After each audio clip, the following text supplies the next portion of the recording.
La lectura bíblica abreviada de hoy es de Hebreos capítulo 11.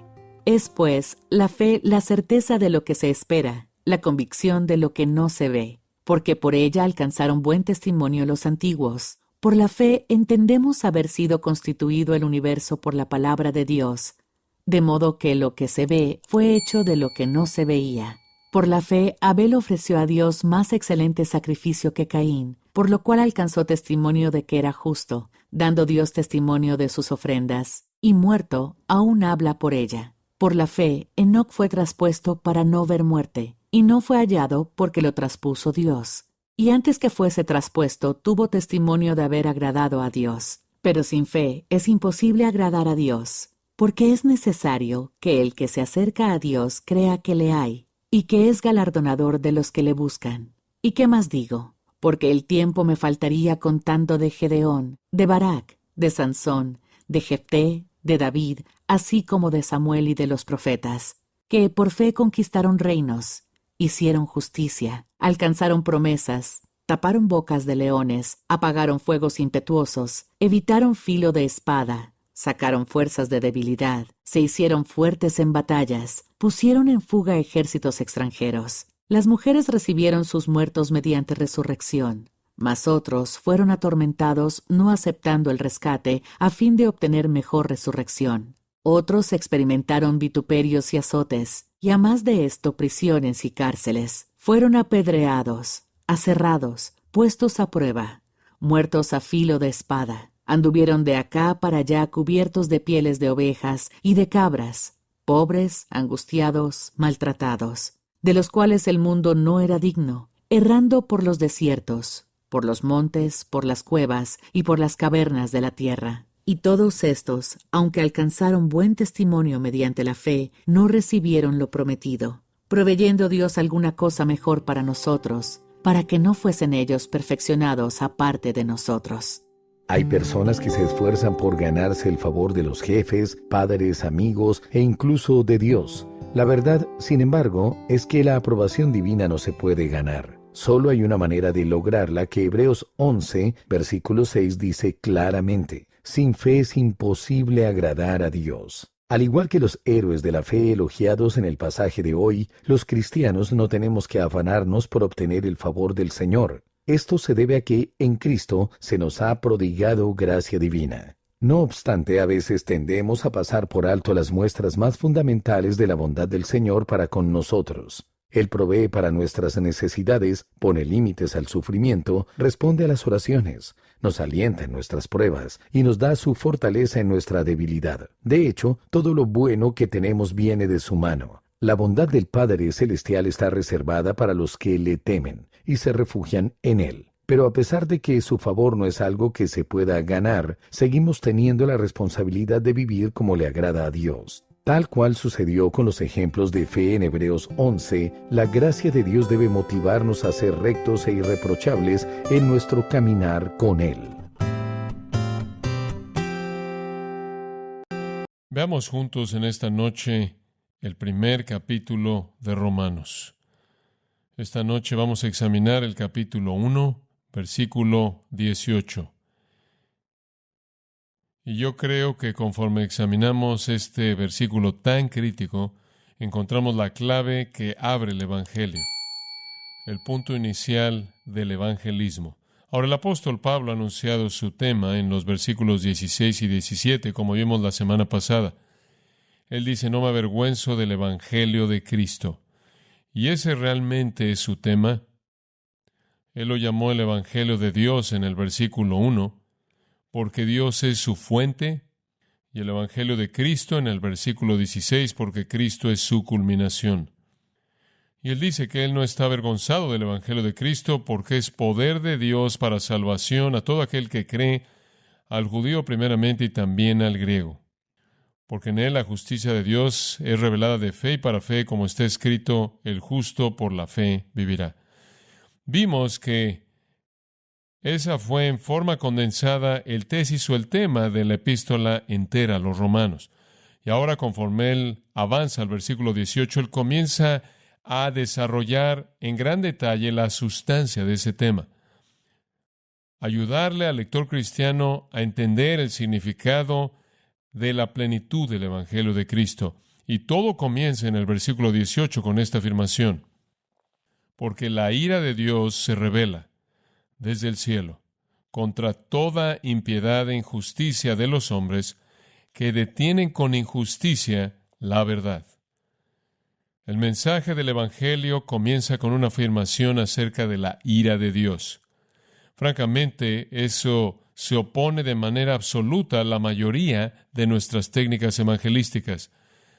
La mayoría de nuestro evangelismo contemporáneo, de manera deliberada, evita ese tema. Hablamos de amor, y hablamos de felicidad, y hablamos de la vida abundante, y hablamos del perdón, y hablamos de gozo, hablamos de paz, y le ofrecemos a la gente todas esas cosas y les preguntamos si no les gustaría tener todas esas cosas, pero realmente rara vez hablamos de juicio.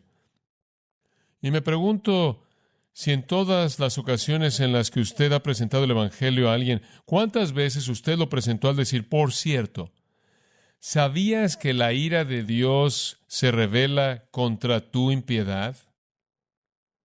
Supongo que Dale Carnegie inclusive ha afectado nuestras presentaciones del Evangelio. Estamos con tal prisa de ganar amigos e influenciar a la gente que algunas veces hacemos a un lado el punto inicial. Desde la perspectiva de Pablo, el temor se convierte en la primera presión aplicada a los hombres malos. Hazle saber de la ira de Dios. Ahora hay que admitir que la ira de Dios es un tema difícil, y no estoy aquí para decirle a usted que es uno fácil. A mí mismo me parece muy difícil comenzar a hablarle a la gente de Cristo en este punto. Sin embargo, es el comienzo del Evangelio y la preparación apropiada para el anuncio de la gracia. ¿Cómo es que la gente puede entender algo del amor si no entienden el odio de Dios? ¿Cómo pueden entender algo de la gracia si no entienden algo de su ley? ¿Cómo pueden entender el perdón si no entienden la paga del pecado? Los hombres no pueden entender, no pueden buscar la gracia y la salvación a menos de que sean afectados por el terror de la ira de Dios que está sobre ellos. A menos de que los hombres perciban que están en un peligro serio, no hay presión aplicada a ellos para cambiar. Ahora, algunas veces cuando usted habla de que Dios es un Dios de ira, ciertas personas se molestan y no entienden cómo Dios puede ser un Dios de enojo y cómo Dios puede ser un Dios de ira y Dios puede ser un Dios de furia, un Dios de terror. Pero eso es porque no entienden a Dios. Veamos si podemos ayudarnos a tener un entendimiento más profundo de su ira y tener una perspectiva correcta en referencia a sus otros atributos. Los atributos de Dios están equilibrados en su perfección divina y están equilibrados de manera perfecta. Si Dios no tuviera ira y Dios no tuviera enojo, entonces Él no sería Dios. Dios es perfecto en amor, por un lado, e igualmente Él es perfecto en odio, por otro lado. Así como Él ama de manera total, así Él odia de manera total. Así como su amor es puro, así también su odio es puro. De Cristo dice en Hebreos 1:9, tú has amado la justicia y aborrecido la iniquidad. Y ahí está ese equilibrio perfecto en la naturaleza de Dios. Como mencioné, una de las tragedias del cristianismo en nuestra época es no predicar el odio de Dios, el juicio de Dios. Somos tan dulces, somos tan sentimentales, somos en cierta manera sentimentales en nuestro cristianismo. ¿Cuándo fue la última vez que usted oyó una nueva canción de la ira de Dios? ¿Ha oído usted una últimamente? Yo no. Simplemente para probar un punto en mi propia mente, tengo un salterio antiguo, un himnario antiguo del final del siglo XIX, y lo saqué de la repisa y comencé a revisar el himnario. Encontré un himno tras himno tras himno de la ira de Dios, del enojo de Dios, de la venganza de Dios, del juicio de Dios. Himnos que se oían muy parecidos a los salmos imprecatorios, en los que el salmista está pidiéndole a Dios a que descienda y condene a sus enemigos. La gente ya no escribe himnos así. La gente no exalta la ira de Dios. No queremos hablar de eso en nuestra estrategia tipo de la Avenida Madison al presentar el mensaje. Pero nunca entenderemos en absoluto la realidad profunda del amor de Dios hasta que comprendamos su odio. Tiene que haber una delineación muy clara de lo que es que aquello que Dios odia. Y podré añadir a eso que eso no quiere decir que Dios no ama, pero quiere decir que usted nunca entenderá cuán grande es su amor, a menos de que usted sepa cuán grande es su odio. Digo, si usted entiende que Dios odia el pecado con tanta profundidad, entonces a usted le parecerá aún más sorprendente que Él pueda amar a pecadores. De tal manera que sin un entendimiento de su odio, su amor se ve afectado también en nuestro pensamiento. Amor y gracia son nuestros términos favoritos y están ausentes de significado si Dios no odia. Ahora, a pesar de nuestra versión de ver a Dios como un Dios de odio y un Dios de ira, las Escrituras enfatizan claramente esto, y quiero llevarlo en una especie de viaje rápido a lo largo de algunas Escrituras. Salmo 2, versículo 1. ¿Por qué las naciones se enfurecen y las gentes imaginan una cosa vana? Los reyes de la tierra se levantan y los gobernadores toman consejo juntos en contra de Jehová y en contra de su ungido, diciendo, rompamos nuestras cadenas y echemos sus cuerdas de nosotros. En otras palabras, vamos en contra de Dios, quitémonos a Dios, terminemos con su dominio, Él nos intimida, eliminémoslo. Pero aquel que se siente en los cielos se reirá, Jehová se va a burlar de ellos. Entonces les hablará en su ira y los va a confrontar en su gran desagrado. Versículo 12 dice, honrad al Hijo, no sea que se enoje y perezcáis en el camino cuando su ira se encienda por un tiempo. En otras palabras, cuando Dios se enoja un poco, la gente perece. Observe el Salmo 76, otra ilustración. Esto está reflexionando en el juicio de Dios sobre el ejército egipcio. Dice en el Salmo 76, versículo 6, a tu reprensión, oh Dios de Jacob, tanto el carro como el caballo fueron arrojados a un sueño profundo. Inclusive tú debes ser temido. ¿Y quién podrá estar de pie ante ti cuando tú te has enojado? Tú causaste que el juicio fuera oído desde el cielo, la tierra temió y estuvo quieta cuando Dios se levantó al juicio. Observa el Salmo 78, versículo 49. Y aquí está la ira de Dios derramada en contra de los enemigos de Israel de nuevo. Versículo 49, Él derramó sobre ellos la fuerza, el enojo de su ira, indignación y turbación al enviar ángeles malos entre ellos. Él dio camino a su enojo. Él no libró su alma de la muerte, sino que entregó sus vidas a la pestilencia y mató a todos los primogénitos en Egipto, el más fuerte de sus fuertes en los tabernáculos de Cam. Dios estuvo enojado, Dios fue feroz, Dios tuvo ira, Dios tuvo indignación y Dios trajo problemas, muy severo. Salmo 97 dice, y esto habla del hombre, conforme está ante un Dios santo, porque somos consumidos por tu enojo y por tu ira somos turbados. Versículo 11, ¿quién conoce el poder de tu enojo? Inclusive, conforme a tu temor, así es tu ira. Este es el himnario de Israel. Y me apresuraré a añadir que tenían himnos acerca de la ira de Dios. Era una parte de la naturaleza de Dios por igual. Los profetas hablaron con frecuencia de la ira de Dios, del juicio de Dios. En Isaías 9:19 dice, a través de la ira de Jehová de los ejércitos, la tierra se ha oscurecido. Y después esta sorprendente afirmación, y el pueblo será como el combustible del fuego. Jeremías también habló de la ira de Dios, capítulo 7, versículo 20. Por tanto, así dijo el Señor Dios, he aquí mi enojo y mi furia serán derramados sobre este lugar, sobre el hombre y sobre la bestia y sobre los árboles del campo y sobre el fruto del suelo, y arderá y no se apagará. Ezequiel, el profeta de Dios, en el Versículo 19 del capítulo 7 dice que no su oro ni su plata podrán librarlos en el día de la ira del Señor. No satisfacerán sus almas ni llenarán sus estómagos, porque es la piedra de tropiezo de su iniquidad. Ahora, esos son tan solo unos cuantos pasajes, pero la Biblia está llena de afirmaciones de la ira de Dios.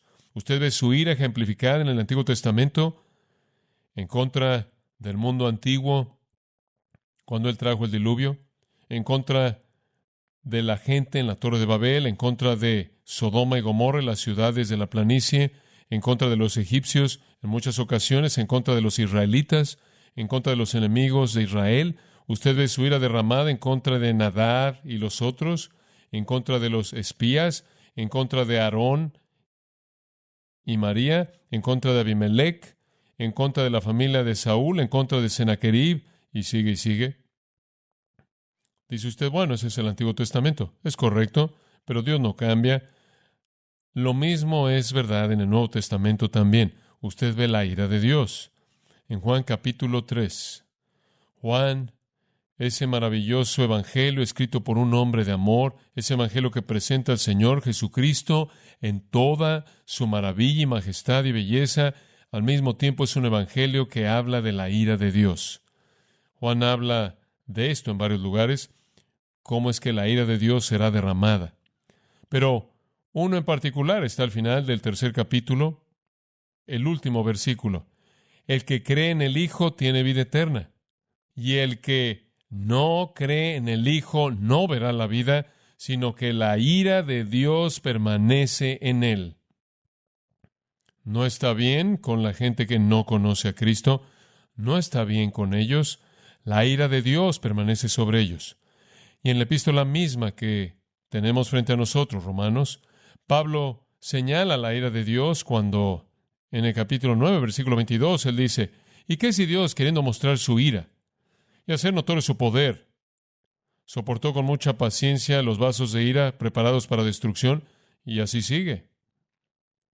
En Efesios, capítulo 5, versículo 6, nadie os engañe con palabras vanas, porque debido a estas cosas viene la ira de Dios sobre los hijos de desobediencia. La Biblia dice que Dios va a condenar a los hombres incrédulos. Colosenses capítulo 3 dice lo mismo. Segunda de Tesalonicenses capítulo 1 quizás es el más vívido de todos. Habla de que Dios viene en llama de fuego vengándose de aquellos que no conocen a Dios y no obedecen el Evangelio, que serán castigados con destrucción eterna, excluidos de la presencia del Señor y de la gloria de su poder. Dios es un Dios de ira. Él es un Dios de enojo. Ahora eso se oye como una alternativa pobre, como comienzo inicial para el Evangelio. Piénselo. Las malas noticias tienen que venir antes de las buenas noticias, ¿no es cierto? Es algo así como ir al doctor. Y que el doctor le diga a usted, tengo malas noticias. Tienes una enfermedad fatal que ha matado a muchas personas. Pero tengo buenas noticias. Se ha encontrado una cura y la tengo aquí. Como puede ver, las buenas noticias no significan nada sin las malas noticias, ¿verdad? Usted tiene que diagnosticar la enfermedad antes de que la cura signifique algo. Las malas noticias son que Dios odia. Las buenas noticias es que Dios ama. Pero usted tiene que comenzar con su odio. Primero el diagnóstico, después la cura. Ahora observe de nuevo el versículo 18. Dice, porque la ira de Dios se revela desde el cielo. ¿Para qué está ese por qué? Bueno, nos conecta al pasaje anterior. El pasaje anterior dice que la justificación es por la fe únicamente. ¿Por qué? Porque la ira de Dios se revela desde el cielo contra toda impiedad e injusticia de los hombres que detienen con injusticia la verdad. En otras palabras, lo que ese versículo dice es que todos los hombres detienen con injusticia la verdad y están bajo la ira de Dios. Por lo tanto, no tienen capacidad alguna de justificarse a sí mismos. Entonces, la justificación tiene que ser por la fe, porque todos los hombres dejados a sus propios esfuerzos están bajo la ira. ¿Lo ve? La justificación es por la fe. Tiene que ser, no puede ser por obras, porque por obras todos los hombres están bajo ira. Pablo lo dice de otra manera. Él dice, por cuanto todos pecaron y que están destituidos de la gloria de Dios. En Efesios 2, Dice, y a vosotros que estabais muertos en vuestros delitos y pecados. Así es con todo el mundo. En tiempo pasado caminaron según el curso de este mundo, conforme al príncipe de la potestad del aire, el espíritu que ahora opera en los hijos de desobediencia, entre los cuales todos vivimos, todos nosotros en tiempos pasados, en los deseos de la carne y de la mente, y éramos por naturaleza hijos de ira. Toda persona que nace en este mundo es un hijo de ira. Toda persona que nace en este mundo es una víctima de concupiscencias y deseos hacia cosas malas. Toda persona nace espiritualmente muerta.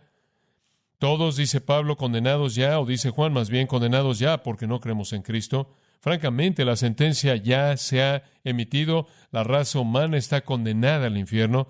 Todos somos hijos de ira bajo el juicio de Dios. El hombre nace condenado. Todos los hombres nacen en el mundo bajo la ira. Entonces comenzamos con esta afirmación clásica. Y simplemente para darle un enfoque, el pasaje de la condenación de la raza humana comienza en el capítulo 1, versículo 18, y sigue hasta el capítulo 3, versículo 20. Entonces vamos a estar ahí un tiempo, y usted va a ver algunas cosas de por qué la gente hace lo que hace, que quizás nunca antes había visto. Pero comencemos simplemente al ver el concepto de la ira en el versículo 18, y esto nos da una perspectiva absolutamente amplia de esto. 6 características de la ira son presentadas aquí. Usted puede seguir su bosquejo y le va a ayudar a mantener su enfoque en esto. Primero, la cualidad de la ira. La cualidad, la esencia de ella. ¿Qué tipo de ira es? Bueno, es la ira de Dios. Es ira divina. Y ese es un comienzo muy importante. Es ira divina. No es como alguna otra cosa que conocemos en este mundo. No es como la ira de usted o mi ira. No es como cuando nos enojamos. No es como cuando nos enojamos y nos llenamos de ira cuando nosotros somos ofendidos y francamente tenemos soberbia en el proceso. Nuestra pasión, nuestro enojo y nuestra ira no es como esto. Esta es la ira de Dios. Y como cualquier otro atributo de Dios, es tan perfecta como su persona santa. Su ira es ira justa. Es el tipo correcto de ira. Es ira santa. La pasión que nosotros llamamos enojo en este mundo, aquello que llamamos ira en este mundo humano, siempre refleja el corazón malo del hombre. Pero no debemos imponerle eso a Dios. Un escritor dijo, no podemos pensar con coherencia completa de Dios en términos de los ideales humanos más elevados de personalidad. Sin embargo, atribuirle a Él la pasión racional de enojo. En otras palabras, este escritor está diciendo, Dios nunca podría estar enojado, porque sabemos que el enojo es una cosa mala, pero Él simplemente está tratando de decir que Dios es como nosotros, y no lo es.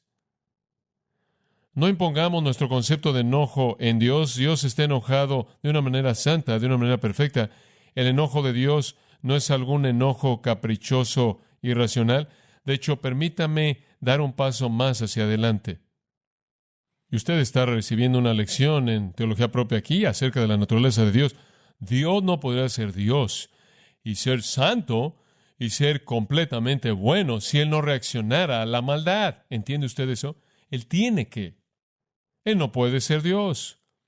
Usted no puede ser santo y tolerar la impiedad. No puede ser así. Esa es la razón por la que Habacuc el profeta dijo, tú eres muy limpio de ojos para ver la maldad y no puedes ver la iniquidad. Dios no la puede tolerar. Y le voy a decir algo.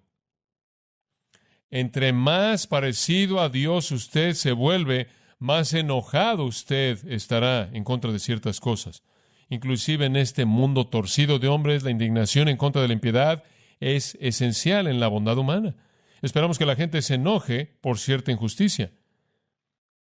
Bueno, Dios está infinitamente por encima de eso, porque inclusive cuando nos enojamos por las cosas correctas, normalmente está contaminado por nuestra pecaminosidad.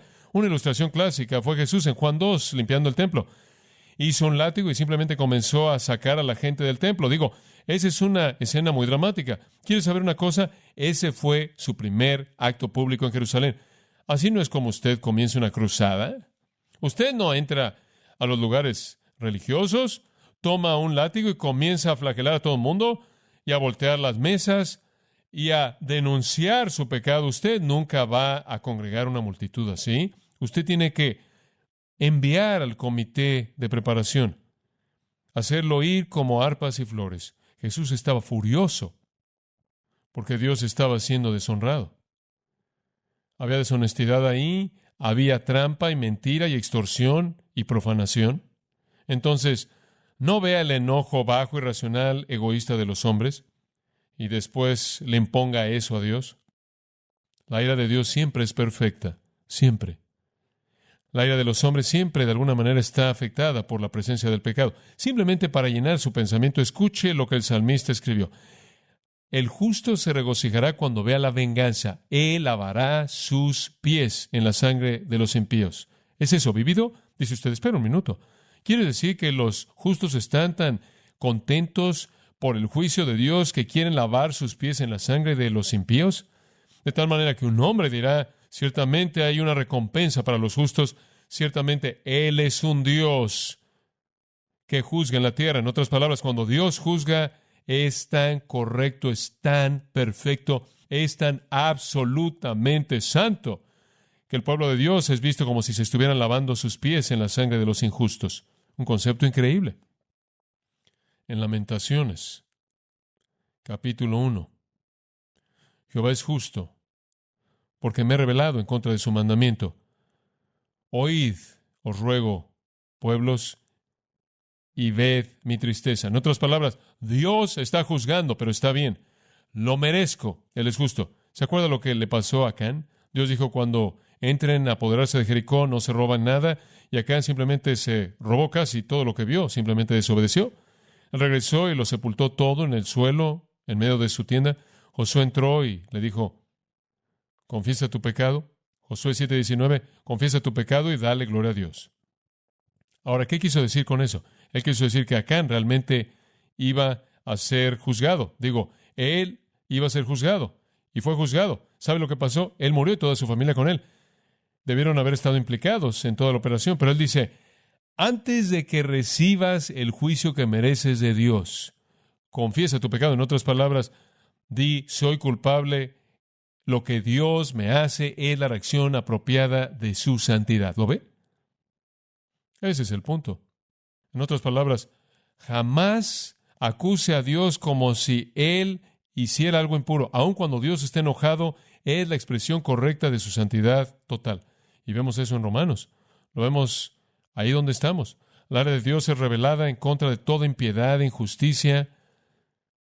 Y vamos a verla una y otra vez en el capítulo 2 y en el capítulo 3.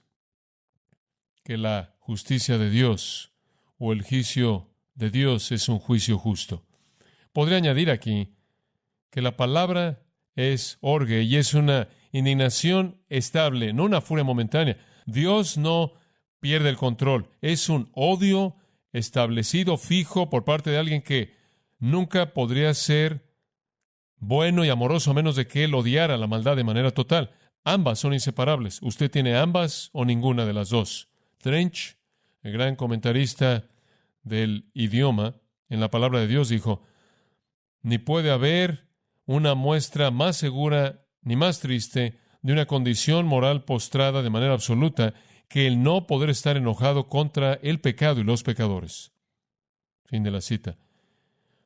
Un santo antiguo llamado Fuller escribió esto, el enojo es una de las marcas del alma. El que la carece tiene una mente afectada y con Jacob afectado en la cadera, él debe cojear. Thomas Watson dice, ¿es Dios tan infinitamente santo? Entonces ve cuán ajeno a Dios es el pecar. El pecado es una cosa inmunda, es llamada abominación. Dios no tiene mezcla de maldad en él. El pecado no tiene mezcla de bondad. Es el espíritu en la quintesencia de la maldad. Convierte la bondad en maldad. Ha quitado las flores del alma virgen. La ha hecho roja con culpabilidad y negra de suciedad. Es llamada la cosa maldita. No es sorprendente, por lo tanto, que Dios odie el pecado. Él tiene razón. Entonces, la cualidad de la ira es que es una ira de Dios y es diferente de cualquier otro tipo. En segundo lugar, el tiempo de la ira. Observe lo que dice, porque la ira de Dios se manifiesta, se manifiesta. ¿Qué quiere decir con que se manifiesta? Literalmente está siendo constantemente revelada. ¿Cuándo es el tiempo de la ira de Dios? Constantemente está siendo revelada. La ira de Dios constantemente está siendo manifiesta. El verbo apocalipto, del cual obtenemos apocalipsis o apocalipsis, significa descubrir, traer a la luz, dar a conocer, hacer manifiesto. La ira de Dios siempre está siendo dada a conocer. Es visible a toda la historia humana. Fue revelada en el huerto, ¿no es cierto? Cuando Adán y Eva pecaron, inmediatamente la sentencia de muerte fue emitida, la tierra fue maldecida y fueron expulsados del paraíso, y el mundo tuvo una gran lección inicial del hecho de que Dios odia el pecado. Fue revelada en el diluvio, cuando Dios ahogó a la raza humana, excepto por 8 almas fieles. Fue revelada en el ahogar al ejército de Faraón. Fue revelada en la destrucción de Sodoma y Gomorra por fuego del cielo. Fue revelada en la maldición de la ley sobre todo transgresor. Fue revelada en la institución del sistema sacrificial y todos los servicios de la ley mosaica. De hecho, la creación entera gime y sufre dolores bajo el juicio de Dios esperando la redención. ¿Sabe usted que inclusive las leyes de los hombres hechas en contra de los malhechores revelan la ira de Dios? Porque todas las leyes están basadas en la mente de Dios. Nadie puede decir que es ignorante porque la ira de Dios ha sido revelada a lo largo de la historia humana. Y sobre todo, yo creo que la demostración más grande de la ira de Dios jamás dada fue dada en la cruz del Calvario. Dios odia con tal profundidad el pecado que Él de hecho permitió que su propio Hijo fuera matado. La manifestación más grande de la ira de Dios. Él derramó su furia sobre su propio Hijo amado. Él no la contuvo inclusive de su propio Hijo. Así odió el pecado. Jeffrey Wilson, el comentarista británico, escribe, Dios no es un espectador apático de acontecimientos mundiales. Él está activo de manera dinámica en los asuntos humanos. La convicción de pecado constantemente es puntualizada por el juicio divino. Y el juicio en la cruz resume toda la historia del mundo. Entonces, ¿cuál es el tiempo de la ira de Dios? Constantemente está siendo revelado, todo el tiempo. Cada vez que usted se voltea, usted lo ve.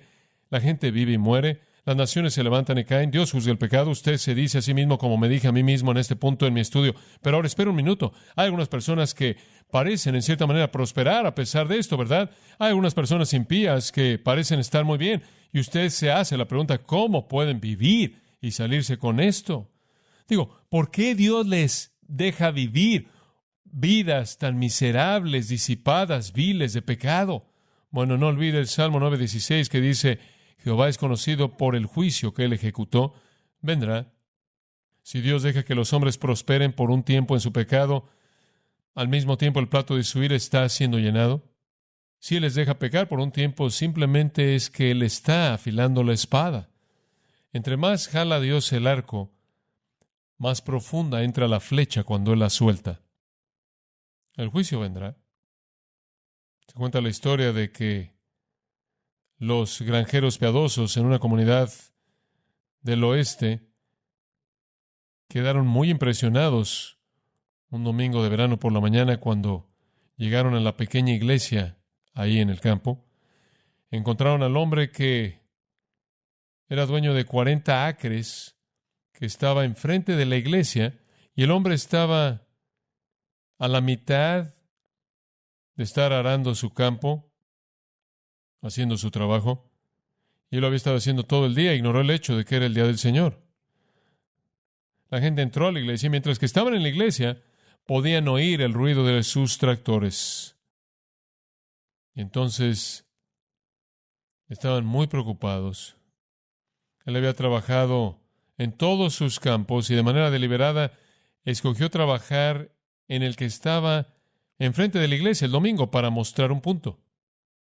Él escribió una carta al editor de un periódico local y señaló que él había hecho todo esto el domingo. Sin embargo, él había tenido la utilidad más elevada por acre de cualquier otra granja en el condado. Y él le preguntó al editor cómo era que los cristianos podían explicar esto. Él no sintió que Dios estaba involucrado en absoluto. El editor, con gran sentido común, imprimió la carta y la siguió con esta afirmación simple: Dios no cierra todas sus cuentas en el mes de octubre. La cualidad de la ira es la ira de Dios. Es diferente de cualquier otro tipo. El tiempo constantemente siendo revelada. La fuente, ¿en dónde está la fuente de esta ira? Observe lo que dice: la ira de Dios es revelada desde el cielo. El cielo es la fuente. La ira de Dios viene del cielo. La tierra está siendo dominada por el cielo. La ira está operando de manera eficaz y dinámica en el mundo de los hombres. Viene del trono de Dios. Ahora hay básicamente dos maneras en las que el cielo revela la ira de Dios. Piense conmigo en estas. La primera es lo que llamo orden moral y la segunda la vamos a llamar acción personal. La ira de Dios es revelada desde el cielo, en primer lugar, mediante el orden moral. En otras palabras, cuando Dios hizo el mundo físico y el moral, lo hizo con ciertas leyes. Si usted se sube a un edificio alto y brinca, usted va hacia abajo. No importa lo que usted quiera hacer, usted va a caer. No importa lo que usted piense que va a hacer, usted todavía se va a caer. La ley de la gravedad. Hay leyes. Usted va en un auto a más de 120 kilómetros por hora y choca contra una pared de concreto y una ley inmediatamente entra en acción. La ley de la fuerza irresistible y un objeto inamovible. Hay leyes en el mundo físico, hay leyes en el mundo espiritual y Dios ha creado en el mundo la ley moral. Son las leyes de la consecuencia, por así decirlo. Yo creo que hay cierto orden moral en el universo. Hay cierta inevitabilidad. Expresándolo en terminología moderna, podríamos decir, hay un orden moral en el mundo y cuando usted viola esa ley moral, las consecuencias inmediatamente se llevan a cabo. J. Froude, el historiador, dijo, una lección y una lección únicamente. Se puede decir que la historia se repite de manera distintiva, de tal manera que el mundo está diseñado para depender de alguna manera en cimientos morales. Y a largo plazo les va bien a los buenos y a largo plazo mal a los malos. Ahora, la ira de Dios es revelada desde el cielo. Entonces, en primer lugar, en el orden moral. Digo, usted hace cosas que son inmorales y usted paga un precio. Usted paga un precio. Porque el mundo está diseñado con una ley moral. Usted vive una vida disipada, degenerada, mala, y habrá consecuencias. Y es desde el cielo, porque el cielo hizo las reglas. Pero en segundo lugar, y va más allá de eso, la ira de Dios no está simplemente confinada al orden moral. También hay una actividad personal por parte de Dios. Dios no es nada más una fuerza cósmica que hizo una ley y simplemente dejó que siguiera su curso. Dios se involucra. No es nada más juicio automático por parte de alguna computadora cósmica anónima. Dios está involucrado. Y la Biblia muestra una reacción muy intensa, personal al pecado dentro del corazón del ser divino.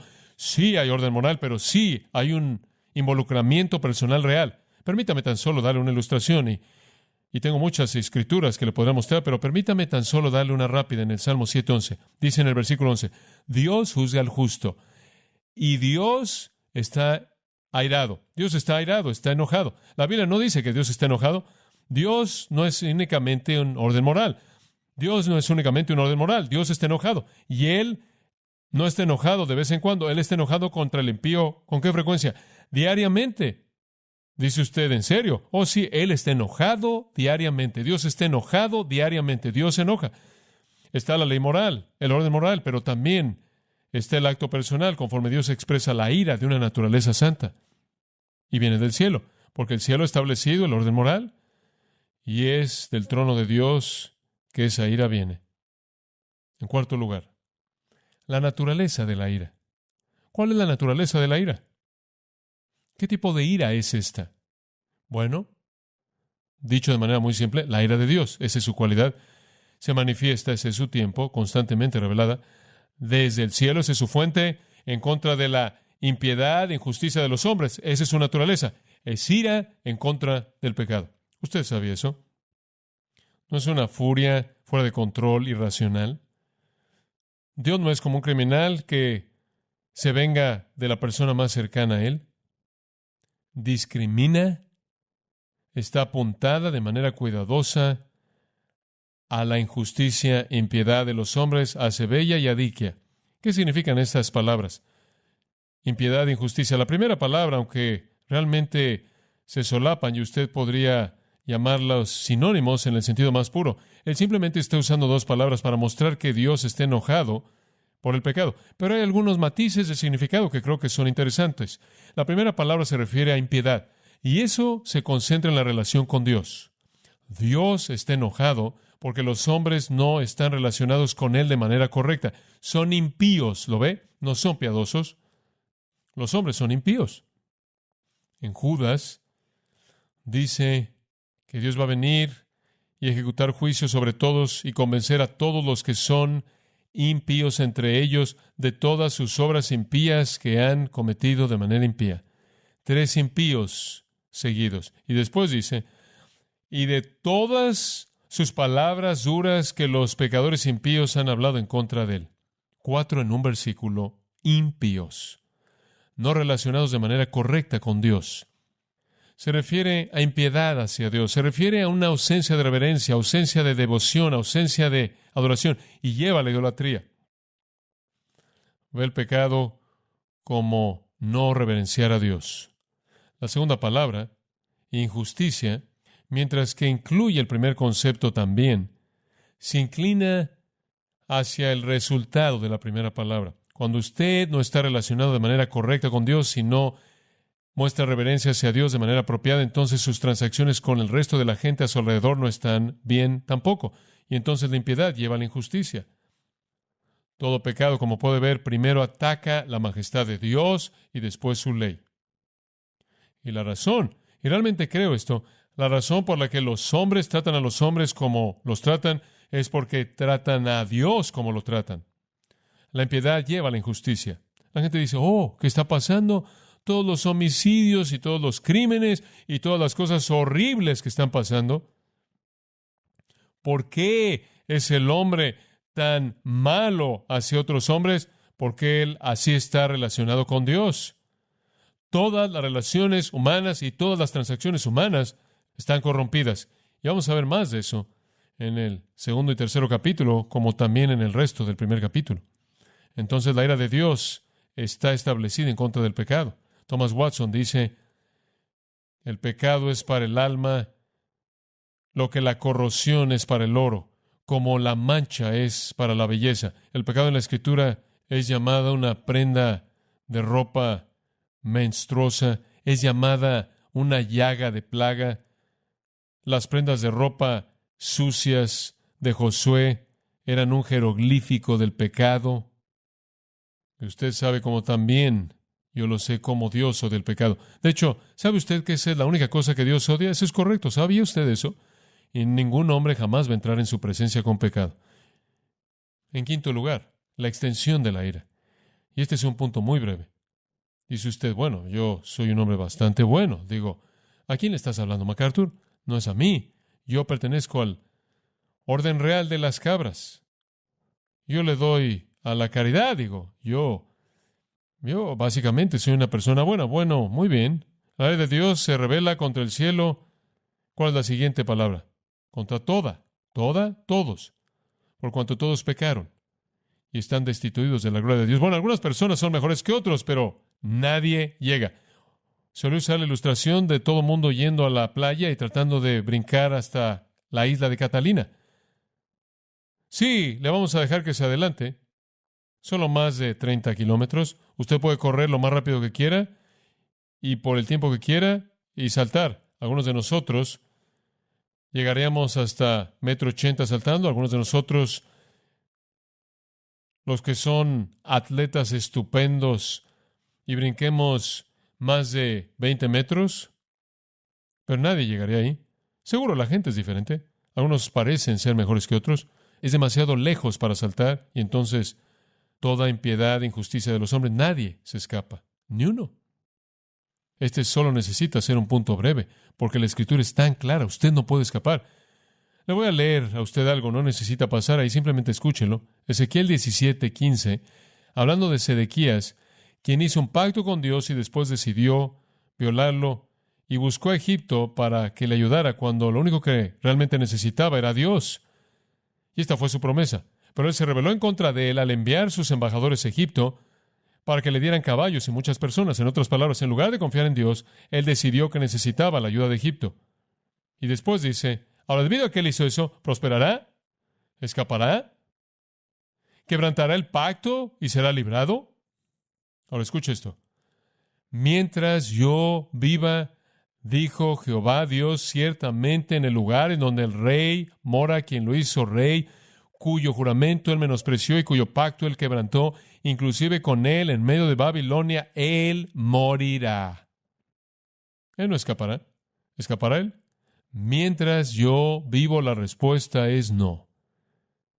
No me importa quién sea usted. El rastro más tenue de impiedad e injusticia lo coloca usted bajo la ira de Dios. ¿Y escapará usted? No. No. Es inescapable. Finalmente, hemos visto la cualidad de la ira, el tiempo de la ira, la fuente de la ira, la naturaleza de la ira, la extensión de la ira y ahora la causa de la ira. Dice usted, ¿cómo es que Dios puede hacer que todas estas pobres personas sean responsables? Digo, yo nací en una familia pecaminosa. ¿Qué sé yo? A usted le sorprendería lo que usted sabe al final del versículo 18. La ira de Dios se revela contra el cielo, en contra de toda impiedad e injusticia de los hombres que detienen ¿qué? La verdad en injusticia. Ahora, esto abre la sección entera que sigue y el próximo domingo por la noche va a ser uno de los mensajes más importantes probablemente que jamás usted ha escuchado conforme vemos el declive y la caída del hombre.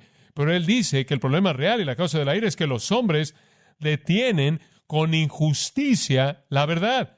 Literalmente lo leeríamos de esta manera. Hombres que constantemente están intentando suprimir la verdad por su pecado. El pecado simplemente está en el corazón del hombre de manera tan fuerte que ataca la verdad. La gente dice, ¿pero qué acerca de los paganos? ¿Qué acerca de esto y de aquello? Escuche, la verdad está ahí, como él lo va a señalar en el próximo pasaje, pero los hombres la detienen, la suprimen. El pecado siempre ataca la verdad fundamental de Dios y su palabra es atacada. Siempre hay una intención por suprimirla, por sepultarla, por quitarla. Es la esencia del pecado, no obstante, que la intención siempre es fútil. Y los hombres viven con culpabilidad a pesar de su intento. El conocimiento de Dios está por todos lados. Y si el conocimiento de Dios, escuche, que yo creo está disponible a todo ser humano sobre la tierra, no me importa cuán oscuro sea el individuo o cuán remoto esté, creo que el conocimiento de Dios está disponible y sí lleva a cabo su obra legítima y el hombre permite que lleve a cabo esa obra legítima, va a evitar que un hombre entre a los excesos del pecado y lleve a ese hombre a Dios. Pero los hombres lo detienen. Aman las tinieblas más que ¿qué? La luz. ¿Por qué? Porque sus obras son malas. El necio siempre está diciendo, no hay Dios. ¿Y por qué dice eso? Porque él no quiere que haya un Dios ahí, porque si hay un Dios, él está en problemas. Dice en el Salmo 14:1, dice el necio en su corazón, no hay Dios. ¿Por qué? Son corruptos, han hecho obras abominables, no hay ninguno que haga el bien. Estoy seguro de que no quieren que haya un Dios que les pida que rindan cuentas. El hombre trata de postular que no hay Dios, y si no hace eso, entonces dice, bueno, voy a inventar un Dios que pueda tolerar mi pecado. Y él de manera clara evita la voz verdadera de Dios. Pero realmente creo que no hay problema con la gente que hace la pregunta, ¿cómo es que los paganos van a saber? Creo que Dios se ha revelado a sí mismo a todo individuo, y si los individuos, en donde quiera que estén, sin importar cuán remotos estén, no detienen esa verdad por el amor al pecado, esa verdad los va a proteger de los excesos del pecado y eventualmente los va a llevar a la verdad de Dios mediante su providencia de gracia. Pero los hombres no hacen eso. Evitan la verdad de Dios. Todos los hombres poseen suficiente conocimiento de la verdad divina y la ley moral como para preservarlos del infierno, pero han detenido el crecimiento y el desarrollo de eso mediante el amor al pecado, y la ira de Dios espera. Si usted no es cristiano, la ira de Dios lo espera usted. El Dr. Barnhouse tuvo una ilustración apta y voy a cerrar con esto. Él dijo, la ira de Dios es como mucha agua que está contenida por el dique de una presa. Él dijo, puedo recordar la primera vez que llegué a ver la presa Hoover, una de las presas más grandes de la Tierra. Ha sido levantada para contener las aguas del río Colorado, y estas aguas se han contenido por kilómetros y han penetrado a todo pequeño valle y hueco posible. Y así ha sido con la ira de Dios. La primera vez que llegó a cometerse un pecado, la ira de Dios fue almacenada en contra de ese pecado. Y conforme los hombres vivieron sobre la tierra, y conforme sus corazones llegaron a ser más y más impíos, y la manifestación de su pecado más violenta, el almacén de ira creció y creció, contenido por la paciencia de Dios, el cual cruza el valle de su juicio como un gran dique de presa cruzando el río. Y en su presencia eterna, Dios Padre vio todo el pecado que será cometido después del tiempo de Cristo, el pecado de usted y el mío, y Él almacenó su ira en contra de él detrás del dique de su paciencia. Y la ira de Dios en contra del pecado, que inclusive en la actualidad no ha sido cometido aún, también está almacenado esperando el día cuando su paciencia se rompa y llegue a su fin santo. Por miles de años, ese dique ha contenido y Dios ha contenido su ira. Ocasionalmente, a lo largo de la historia humana, Él se inclinó para mojar su mano y dejar caer unas cuantas gotas de ira en alguna explosión viciosa de rebelión, pero en la mayoría de los casos Dios parece que ha pasado por alto los pecados del hombre en los siglos previos a la cruz. Se veía como si quizás el pecado era tolerado, pero simplemente se estaba amontonando. ¿Sabe una cosa? El dique de la presa se rompió un día y se rompió en el Calvario. Y se rompió en contra de Cristo y lo ahogó en todo el mar de pecado. Y se romperá otra vez y ahogará a todos esos hombres que no están en Cristo. Cristo llevó el juicio para aquellos que creen. Para aquellos que no creen, ellos van a recibir su propio juicio y el ira de Dios los espera. Porque ellos detienen la verdad, sin importar lo que digan, pero la detienen y la suprimen debido a su pecado. Ahora escuche, ahí es en donde el Evangelio comienza.